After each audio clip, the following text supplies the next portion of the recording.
Heritage-E.C glass used to be called Heritage-E.C glass, but the third matchup between the two inspired the term the Jug Bowl. The first head coach of the Heritage Pioneers, Jimmy Green, told me how the Jug Bowl got its name. Bob Glover, one of our boosters, brought it up as a suggestion.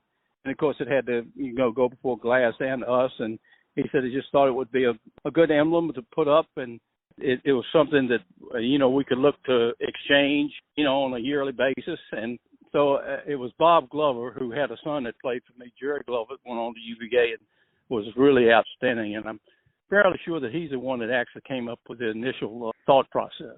Of course, how it developed and how it's grown, everybody's got their own opinion. Fred Stanbery, former head coach of the Pioneers and former assistant EC Glass, talked about how the rivalry was born. The rivalry between Heritage and Glass is one of the best one in the state. And that comes from the reason that Heritage actually became a high school through annexation. So a lot of these kids, these athletes that played for Glass were annexed and actually chose to go to Heritage in their first year as a school. So the rivalry between Glass and Heritage is about the same. The energy is the same level. It means that just as much on both sides to have the job. Jermaine Johnson has different perspective. He played for Heritage and coached for Heritage, and now he's an assistant coach at EC Glass. Jermaine Johnson shared the perspective he had on the Jug Bowl as a player. Easily the biggest game of the year. Back when I was in school, I was at Heritage from 99 to 03. It was my senior year when I graduated. And then the Jug Bowl was always the first game of the year. And, you had the entire off season from November, December, up until August of the following year to look forward to that game. And so, social media was pretty much non-existent then, so you didn't have the type of relationship and connection to players at the other school like the guys do nowadays. So it was definitely a heated rivalry.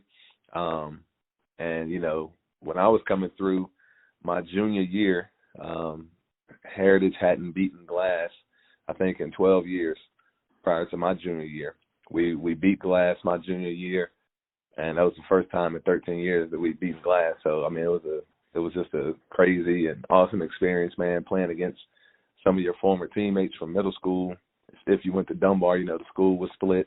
So it was just a great game, man, great atmosphere. Always competitive, always chippy, but it was always a respectful chippy. It wasn't any malice as far as you trying to actually physically hurt anybody from the other team because you had their respect.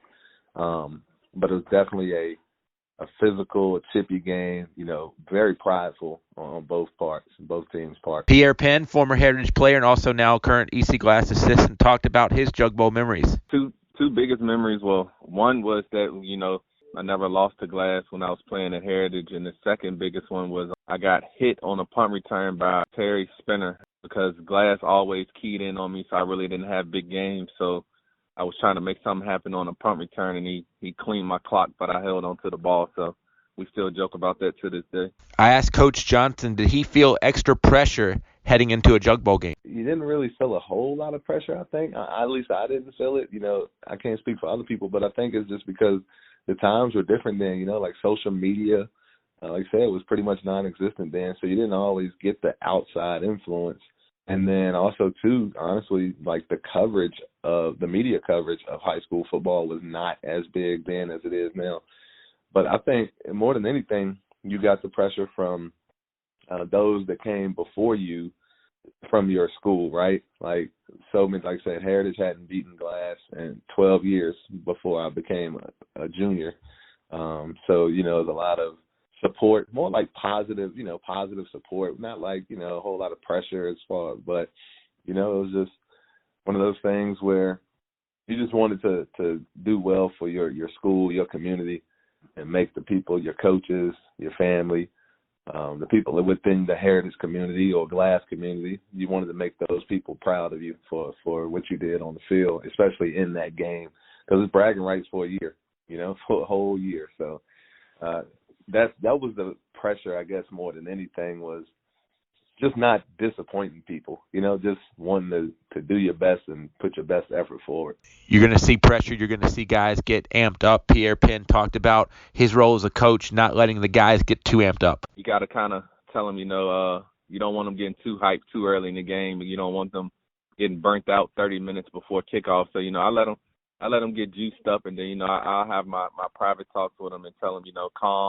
calm down, breathe, take it in, do your job. Have fun. If you lose the game, what type of repair has to be done by coaches during the week to repair your ego? Fred Stanbery said it can be tough on the loser getting back up. When EC Glass plays Heritage, either team that loses is going to have a hard time getting back up Monday morning. One thing you're not going to find is a lack of respect on both sides. Jeff Woody and Brad Bradley share respect for each other, but they both want to win. Former head coach of the Pioneers, Pem Apperson, said he had a great amount of respect for the other side. I had total respect for the Glass coaching staff led by Bo Henson, and I had total respect for the guys that I had on my staff, and I had some special ones. It was two talented programs, coaching and playing. Most kids will never feel a full high school stadium being full. Fred Stanbery talked about the feel that a full stadium gave. Walking on the field and seeing up to 5,000 people in the stands. They would be packed on both sides of the Jug Bowl. Probably one of the most exciting experiences that I've had a chance to be a part of. I asked Fred Stanbery, was there anybody that you would see that was a normal player, but then the Jug Bowl just turned them into a different animal that you'd never seen? He answered one name right off the top of his head. At Heritage High School, it would have to be John Howard. He played tight end for us, and once that kickoff happened, his mind was only on one thing, is to block and catch the ball. That's all he was. Two of the best Heritage players you'll ever see were J.T. Morris and Keith Hamilton. Jimmy Green talked about the impact that both of those guys had in Jug Bowls. I remember J.T. punted for us, and we had a bad snap on a punt, and he took off running with it. I think, I don't know how far he went, but he went a long way. And of course, that team was undefeated, so he certainly was outstanding, no question about it. And Hamilton was as good a defensive lineman as you'll see around. Anybody who plays for 10, 11 years in the NFL pretty much says it all. But he was a man among boys playing. We'll conclude it with Jimmy Green on. I asked him